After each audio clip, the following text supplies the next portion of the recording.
Welcome to the Health Coach Nation podcast.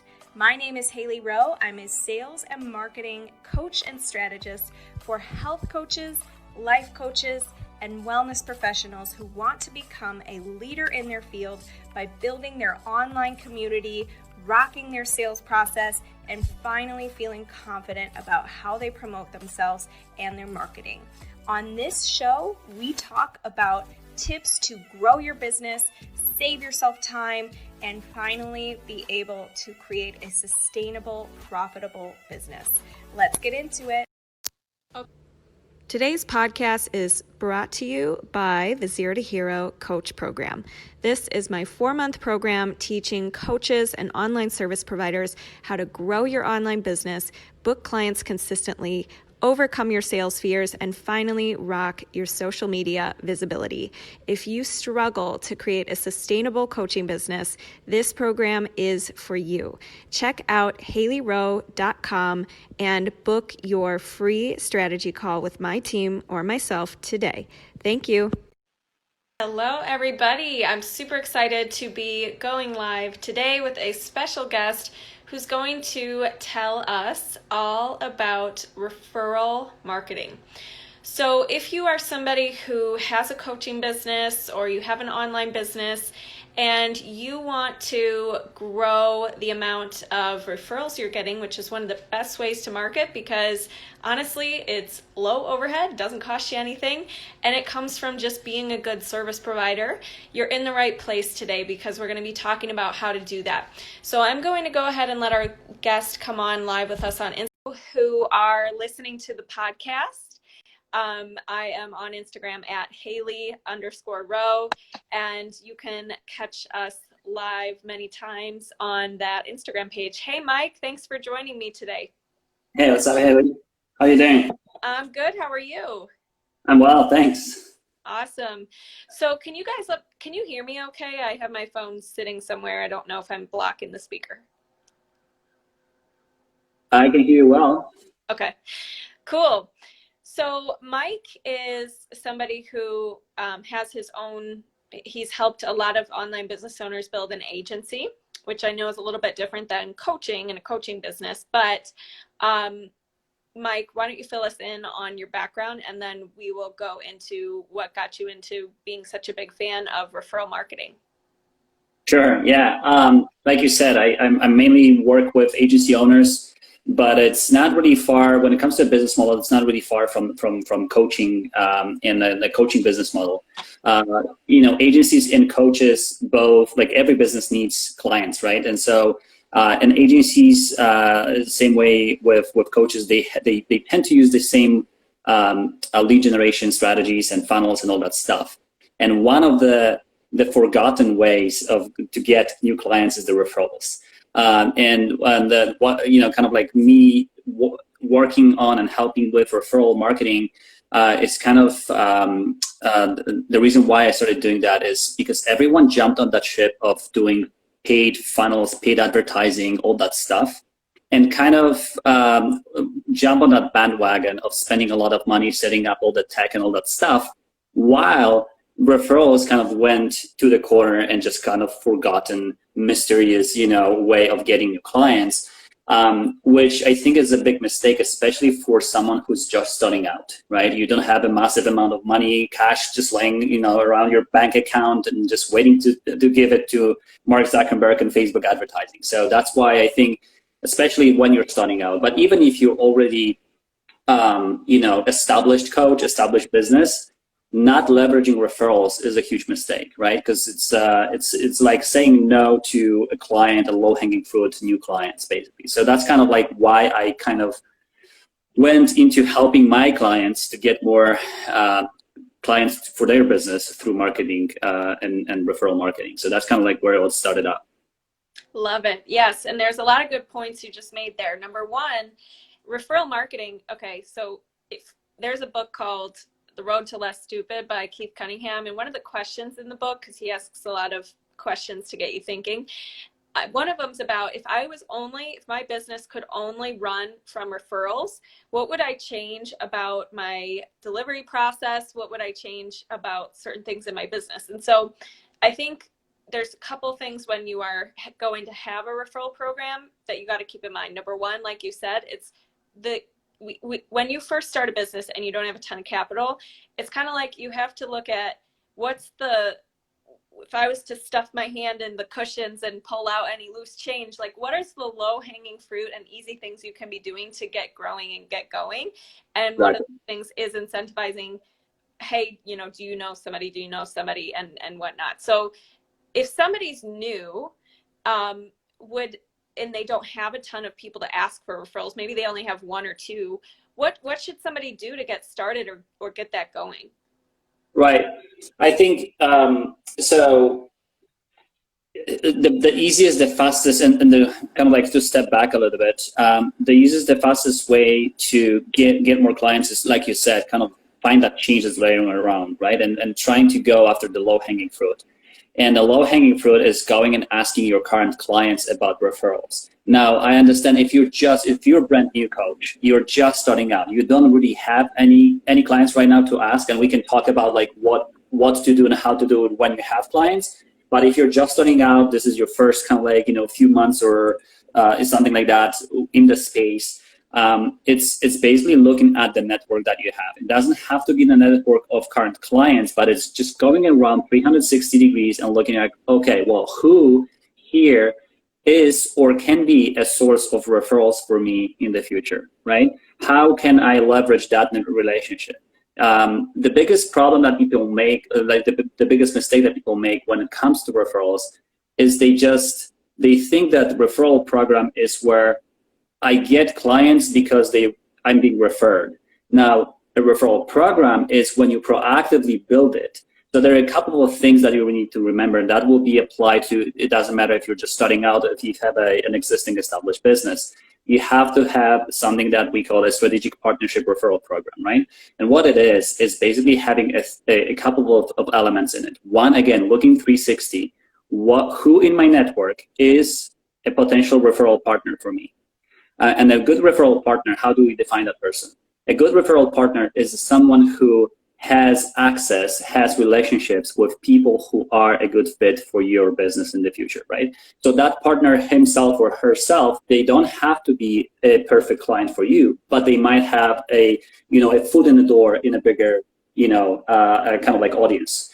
So for example, if you're a fitness coach, you might be working with an accountant who's working with a lot of fitness coaches. That is a perfect fitness partner, a fitness referral partner for you, right? That person themselves, they're not going to be your client, but they have a lot of audience, right? And so that's your strategic partner moving forward. Now, how do you make those people work for you? Because they don't care about your business, they care about your business, their business, right? They don't be like, hey, I don't care about Mike's business, I don't care about Harry's business, I care about me, my accounting business, right? In that example. So there are a couple of elements. One is they have to see a value in helping you, right? So they have to be incentivized in a way, right? There will be this old school approach to referrals when people just love you. They'll go and spread the word about you. Hey, Hailey is amazing. Work with her, all that stuff, right? But then you really, depend on them and when they feel like saying something. But when you give them the incentive, they're like, oh, okay, there's something in it for me. So I might go and do it proactively, right? So you want to have an incentive program for them. And what it is basically, depending on the setup, if that's your client, you can give the client a discount on your next invoice. You can give a client another, a broader scope of help, right? So let's say you do for them Facebook advertising, and now all of a sudden you expand it to, I'm going to build a funnel for you in exchange for sending me more business, right? So any type of incentive you can do, and even small stuff like, people are funny. They don't need really anything big. You can send them like an Amazon gift card as a thank you and say, hey, for any person you send my way, I'm going to send you a $100 Amazon gift card. This works like a charm. By the way, guys who are on the live, I will just give you just kind of like to prove this works. I did a bit of a study. And so the past 2 weeks with my clients, when we started implementing this, they closed $15,000 in sales just from referrals. And one of the clients got 4 new clients in 8 days just from referrals. So, and that's low-hanging fruit. There's no money up front, and that's another huge advantage of the referral program. We can talk about the advantages in a second, like full kind of list of advantages and why it's better or easier or faster than paid advertising in the beginning, especially. But again, thinking just to answer your question, thinking about, okay, 360, who's my potential strategy partner, and how can I incentivize them to work a little bit for me and for my business to send me new referral. Mm-hmm. Yes. So you definitely want to make it a win-win. And we talk all about that a lot in my program with my clients as well. But here's the thing, I have a question. So do you, say you want to incentivize the other person, do you give them that Amazon gift card or that free funnel just for sending you people to talk to? Or do you do it only if their referrals sign up for your program? Right. So you can make it kind of like both ways, but I like to do it on a closed deal, right? And because you don't want to, especially when you're starting out, you don't have the cash flow laying around, you don't have the money to spend. So that will make the whole referral program kind of a no-brainer and a very simple and a very effective way to start, because you don't have to front load any money at all. Only after you have closed a new deal, you go back and it's basically a kickback, right? Based on the close on the new client that you close, you give them a $100 an Amazon gift card, whatever that is, but only after you close them. And for this client who got 4 clients in 8 days, what was her approach or strategy? Well, so so we identified, people who are potential strategic partners, right? So like accountant and, a friend here, friend there. So let me kind of like go through all the steps that you need to have for the program to work. So, and she followed all the steps. So one is coming up with the incentive, right? And you can have, if you have kind of like a firm referral program, you can have the incentives kind of set in stone, or you can just have it kind of more flexible based on the type of strategic partner. So like the accountant might get $100 off, or like $100 on top of whatever. That person might get a 10% off something. That person can get a bigger scope of work, depending on what it is. But basically, we came up with some incentives. We came up with a few referral partners and we decided on the incentives. So that's one. The number 2 is something that I call help them help you. So when you go to your referral partners, right, once you identify and say, hey, can you refer me to your clients and I'll give you $100? They're like, okay, cool. Thanks, I will. And that's it, right? Because they don't have any ammo. They don't have any tools. So you want to help them help you. So what I mean by that is this. You give them all they need to promote you easily. So you give them a short kind of like blurb they can include in the email. So basically you write an email for them and can say, hey, Joe, if you know anyone who is in this space, and you tell them exactly who you're looking for, right? Can you please send them this note, right? And in that note, you say, hey, blah, blah, blah. I just worked with an amazing, business coach, Hailey, and Hailey helped me do this and this and that, and she helps people like you. I thought you should connect. Here's her, the phone number, here's this and that. So you basically help that person be effective in being your referral partner, right? So you help them help you. Some of my clients would also include a link to a long video where they introduce themselves. Some of them would include, in that blurb, they would include a PDF, a presentation, 2-pager with case studies and stuff, depending on what you really want. So you have to be strategic and kind of creative about it, right? So first, find people that will be your partners, then incentivize them, then help them help you. And this is not the end. The 4th piece is nurture.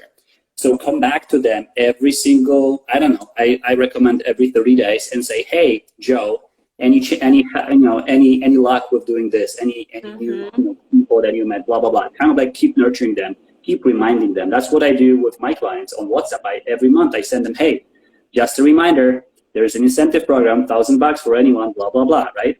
And then they go like, oh, dang, I forgot about it, right? So nurture them, keep on telling them, and change the program as well. Tell them, hey, this month we're giving $200 for every new person, right? Depending on how badly you need the business. So, so those are kind of like the 4 elements that you need to have. And so that client did exactly that. We identified the partners. She came up with the incentive, She built a blurb. She sent out the blurb, and then she nurtured after 7 days, and she got those clients. So that was a huge win for her. Yeah, and in a nutshell, for anybody listening, if you ever signed up for affiliate program for something you love, like a product you love, it's the same thing. They give you a bunch of social media posts you can do. Mm-hmm. They typically write that stuff up for you. They provide support, and at no cost to you, you're able to market this thing and then make a commission on it at the end. So that's what we're really doing with referral marketing. The benefit as well is it's so simple, and you can just massively scale it, meaning you can just keep sending those same blurbs and whatnot to new people. And if you are somebody who doesn't have a lot of clients to say, so that, because the best referrals probably are going to come from the people who just feel really strongly about their experience working with you. However, the way to get around that if you're new is something recommended in the Prosperous Coach, which is you offer somebody a free coaching session. It doesn't have to be your full package, but you give them great value in some way, shape, or form. And then you say, do you know 3 people or so, or whatever, you know, who you could refer now, based that you've had at least a taste. Because we also want to keep in mind that our referral partners probably are either going to want to, yes, sometimes they might want money, right? But other times they probably want to make sure that the person they're referring, they feel like they know what they're talking about, and they've experienced some value from you and they trust you. So I think that that's important as well. Now, let's say you do have a ton of clients. Would you follow the same exact approach, or is there any changes or differences you'd make to that process? Yeah, so the approach, the 4-step approach is basically the same. The only difference is that you have more kind of leverage over, like, people like when people work with you, they obviously, you know, they're there for a reason, right? They love working with you. They're you know, they appreciate what you do, and so it's so much easier to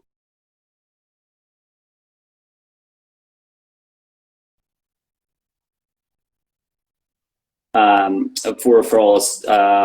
Now, the only kind of variation, of the only difference that we do, we'll go and make sure that the incentive is applicable to that client, right? So again, if your scope of work is X, you, like you said, you can give an additional free consultation, right? Like, let's say they have 4 consultations a month, right? Once a week with you, you give them a 1 additional for every client that comes in and stuff like that.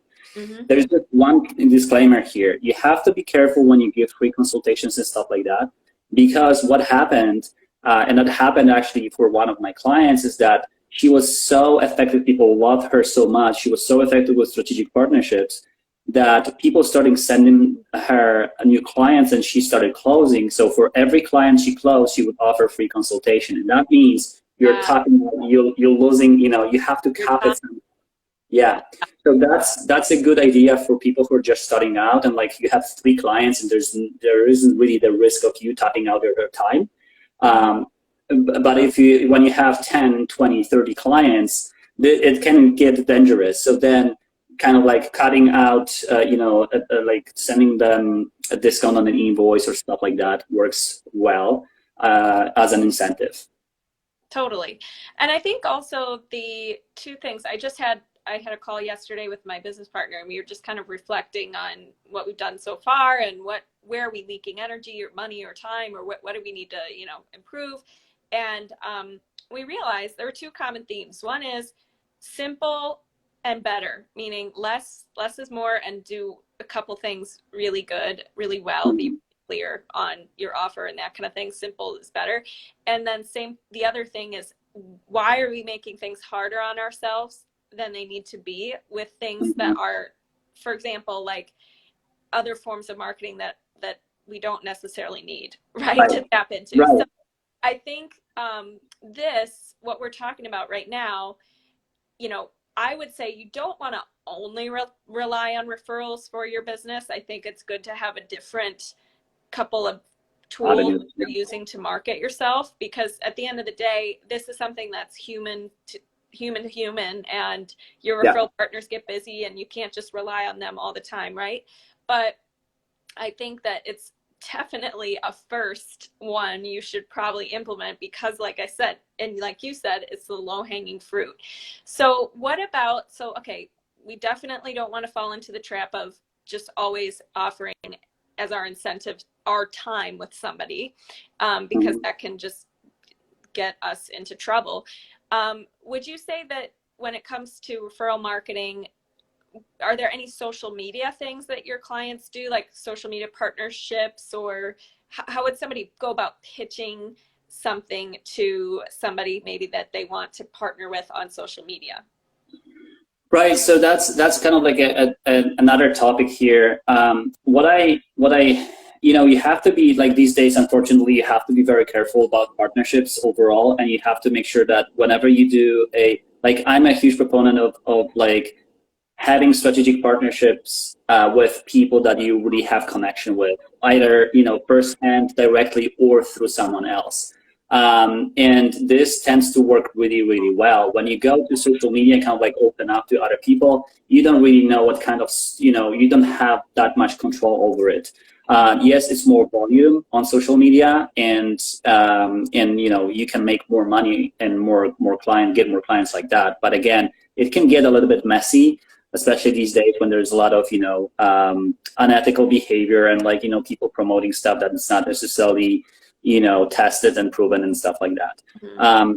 One thing that I would say also as well, like a lot of where I started the discussion today is a lot of people are going after the Facebook advertising, paid funnels, all that stuff, and that's great. Like you said, we have to have multiple avenues and multiple streams of leads coming our way. Mm-hmm.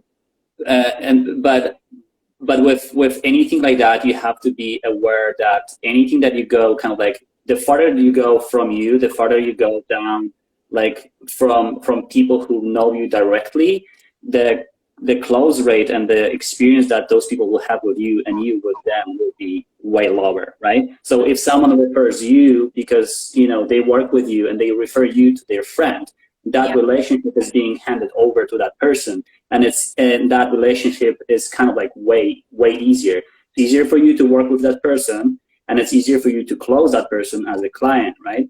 But when you go on a cold traffic Facebook advertising, the close rate will be 20-30% versus referrals. So when someone sends you a referral, that's 80-90%, right? Because all the heavy lifting has been already done by a partner that knows the other person really well. And they sell you to them. They jump on a call, they tell me, hey, Hailey spoke highly of you. How can you help me, right? So same stuff with anything that you do on social media. That's kind of like a broader net. That's going to be like farther down from you. And that's, it's just a little bit more, yes, it's more scalable, but it's also less, it's not as close to you. It's not the relationship that's making the whole magic. Yeah. And okay, so two things there. One, the more you can build this, what you're saying, referral partners, reminders and things like that into your systems when you're working with clients. So in other words, I have a module in my program that's like, by the way, do you know anybody? Here's my, a referral agreement, whatever. And let me know if you have any questions. I'm happy to offer your friends, consults, whatever. So there's it's built in. And then when they, at the end of the program, a lot of times, thankfully, they leave me a testimonial, which is another form of social proof, which is another way. Like at the end of the day, why is referral marketing working? Because people see you as, the biggest fear people have when they're working with somebody is that they're not reliable. They don't trust you. There's a lot of online gurus who say they're this way and they're not. And so what referral marketing does is it kind of it builds the trust quicker. So if you can mimic that theme in other ways by, for example, also leveraging testimonials. Ooh, sorry, that's really loud. I'm going to move. Hold on one second. And just the perks of life. Okay, life at home. So what we're going to do, so you want to also leverage that in other ways, like getting testimonials. And I'll give you an example too of something that really, really works. Is, for example, we had a master class last week, and one of our clients was on there just because he wanted to be on there and get the tips and meet everybody and whatnot. We didn't even ask him. He asked it right before he asked a question. He said, by the way, I need to tell everybody here, these two, you need to work with these two. And he was referring to my business partner and I, and was like, just this kind, because he's worked with us and said really nice things. And that, I took that clip and used it on social media, and 3 people reached out, right? And same thing with, like, I did a reel about some of my other clients' results, and again, 3 people reached out. So I think it's just the theme of social proof. Absolutely. Yeah. Absolutely. Yeah. And so, like you said, incorporating that the whole social proof into your lead generation or overall marketing is super powerful, and you can use it strategically. I think what you did was very smart to kind of like cut it out and use it as a forum to tell other people. Like you said, there's a lot of self-made, self-proclaimed gurus, people who don't really have anything when it comes to proof that what they do actually works. That people are very skeptical these days on social media, which is, I think, that's very founded because a lot of people are just scamming others, right? And when you have the social proof on your website, so important these days that you have other people. There's nothing stronger than another human being talking about you, and talking about their experience. So the way I approach this, when I ask for referrals, when I ask for testimonials, I don't say, hey, Claire, can you please give me a testimonial? What I say is like, hey, Claire, can you please record a video about your experience with me in my program, right? Yeah. And that makes a super comfortable for that other person. They don't feel the pressure of talking only the good stuff, right? But and also it's very raw, natural, very honest opinion about their experience. Because what everyone should know is not to close the client, but to make sure that you have a client that actually will benefit from your program, right? Okay. The client and so when they see a testimonial that's very raw and honest and talks about that person's experience, they can make their mind about investing, $3,000, $5,000, $10,000 into you based on that other person experience, right? Without that insider kind of knowledge, it's hard to do. What I also do, I offer incentives to my clients right now. When I have new people come in, new people reach out and say, hey, I've heard you do this. How do we work together? What I do, I will jump on a call and explain what I do, but I also connect them with my clients. Mm-hmm. And then if they close, I give my clients some incentives. I give them like 1 month free of consultation, stuff like that.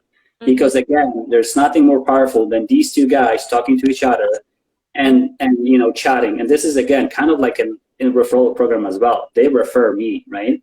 And they get incentive, right? I get to connect them. They spend 30 minutes. These guys spend 30 minutes asking questions. They feel more comfortable talking with another human being. Some of them will close. Some of them won't like what they hear, and that's fine. Because if they don't like what they hear, I don't want them necessarily as my clients from 2 perspectives. One, I might not be a good fit. My style, my whatever I do might not be a good, situation there. And they might not be a good client for me. We just might not vibe.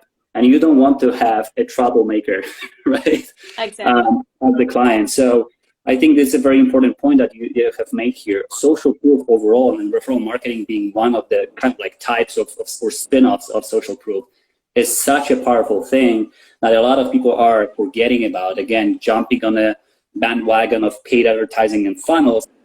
Because everyone now tells us we should do it, right? But like you said, again, you don't have to overcomplicate stuff. Low-hanging fruit. Ask your current clients, ask your friends, ask your accountant. See if there's any room for you to go and help other people out there, right?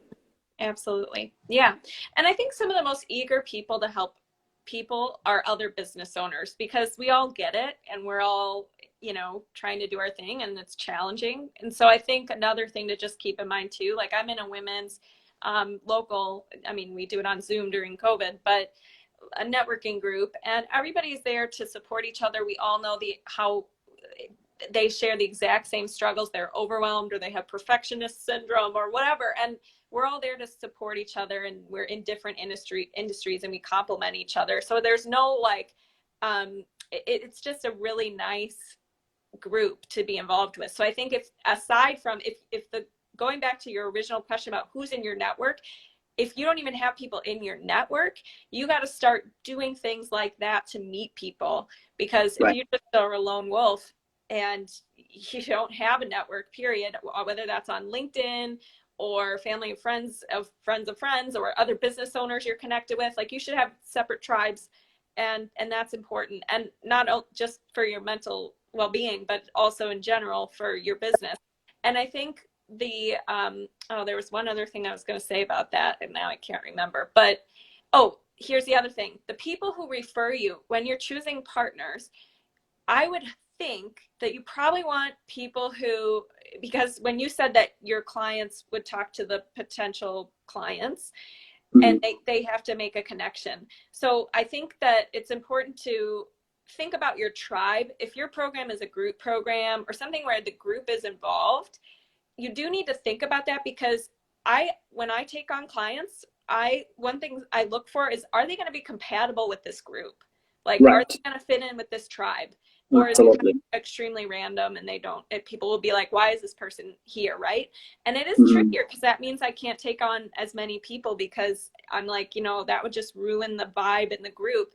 But I think it's really important. So I think it's also important when you're forming referral partnerships to make sure that that the people who are listening to those partners would identify with your tribe. It would be weird if I had somebody who had a completely like military style coaching man referring me, because maybe it'd be great because some people aren't a fit for him, but the people following him and watching him are probably not my ideal client anyways, something like that. So what are your thoughts there? Yeah, absolutely. I agree. And you know what? It happened several times for me, especially when you're starting out. There's this temptation of like, oh, there's this client, I need to have more cash flow, I need to land this client, all that stuff. You're kind of like accepting everyone, right? And it's fear of not having the cash flow. It's fear of not having another client. You're like, oh, the client comes my way. So, back in the day, I used to accept those clients, and obviously I would jump on a call and have, see if we vibe, but they wouldn't necessarily be a good fit for the whole tribe. And that would be some, not necessarily, huge issues, but I would see there's a bit of a disconnect, and that it, it's not a perfect fit. And then as you get more comfortable with saying no to business, and like I said, you don't want to have just any client on the books, right? This is one of the biggest problems and mistakes I think a lot of people do. They just accept everyone, especially in the coaching space. Like it has to be a good fit. Otherwise, ultimate goal is for people to have results, right? If they don't vibe with you, they don't vibe with the tribe, if they don't just feel it, they will not get the results, right? They will not accept what you're saying. They will not trust you. They will not see authority in you. They will not see authority in the tribe. There's going to be clash there. So you have to think about this as well. Okay, well, that's a person that's willing to pay me $3,000 or $5,000, but long term, am I going to give that person the results they were looking for, right? Am I going to help them? Are they going to destroy the vibe, or are they going to empower it, right? So absolutely, I 100% agree with you. This is very, very important. I know it's hard when you're starting out. You're like, oh, there's $5,000 versus $0, right? What do I do? Yeah. Right? So it's a tricky one when you're starting out, and I think there's each one of us has choose our own path there and make our own decisions based on kind of like the life situation and stuff. But absolutely agree. It has to be a good connection, good fit. Yes, absolutely. And when we say good fit, we mean, do their goals match the group? Does their motivation match the group? Does their character traits and commitment level match the group? Things like that. But also, I think it's more expensive actually sometimes to bring on a client who's not a fit and who's going to mess with the vibe than it is to not take on the client. And I think that's the part people might not see sometimes as well. But I'm sacrificing $5,000 to not let this person because this is not an ideal fit. But if you accept that person and then they hate it and then they're in that group, it's not good. So you brought up a really good point there. And where can everybody, I don't want to keep you too long, everybody find you online and learn more about you? Yeah, so my Instagram business Rebel is misspelled BIZMES Rebel, or MikeKoziol.com, MikeKoziol, or KOZ if you're in the US. I'm in Canada, so I go by .com, MikeKoziol.com. That's where I'm at. Yeah. Cool. Okay, does anybody have any questions before we hop off? What's the difference between an affiliate and a referral program? So an affiliate program is something where like, let's say there's a product involved or a coaching program or something, and it's very similar to a referral program. Usually you get a set commission if somebody buys it through your link or through you. And they give you supportive materials to help you sell their product, etc. It costs you nothing to get involved. The difference, a referral program is probably you've used the product personally, worked with the coach, etc., more deeper, and they've asked you to be a referral partner with them, and they've provided some incentive. It's not always money or commission. And anything I'm missing there, Mike? I'm probably missing something. No, I think that's good. It's a bit of semantics here and there. I think, you have affiliates who refer you. So it's kind of like, kind of depending on how you look at it. Usually when you're talking about affiliate program, this is more for like a product/service, and the referrals are people to people. That's kind of like where the differentiation might be, but there's not much really. It's all about getting new business from an existing client. That's kind of like the gist of both of them. Right, and the rest is just semantics and different kind of like approach to how you structure that. Right, and the other thing I want to share, one genius thing one of my clients does in her email signature. She's, instead of having like her social media links, or maybe in addition to, she has something that says the best compliment to me is a referral, and gives them a way to refer people. And I was like, that's smart. Okay, but somebody just commented, like the idea of changing up the incentives. So I think what they're talking about is how we talked about per person, depending on what they want. Think about their interests and adapt the incentive based on that.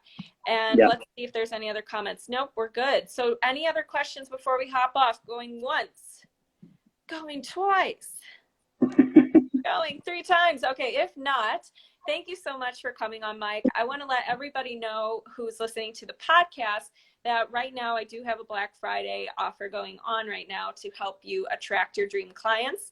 And we're going to teach you how to create a killer offer that you can use for any holiday, how to market that offer and hyper target your leads. And we're even going to build you a little nurturing sequence that you can use to convert those sales for the holidays.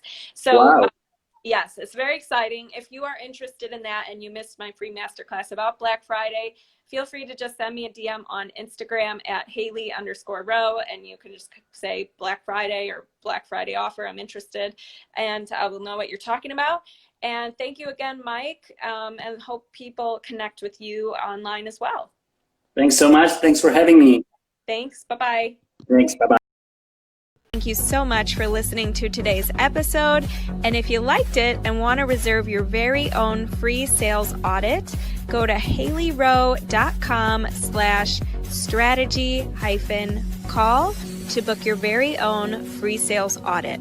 On the call, we'll talk more about the common concerns you get from your ideal clients, how to overcome those concerns, how to coach through objections, how to change your mindset around sales, and improve your sales process so you can be closing and converting more clients. I can't wait to connect with you, and go to haileyrowe.com/strategy-call to take the first step. Thanks so much. Have a good day.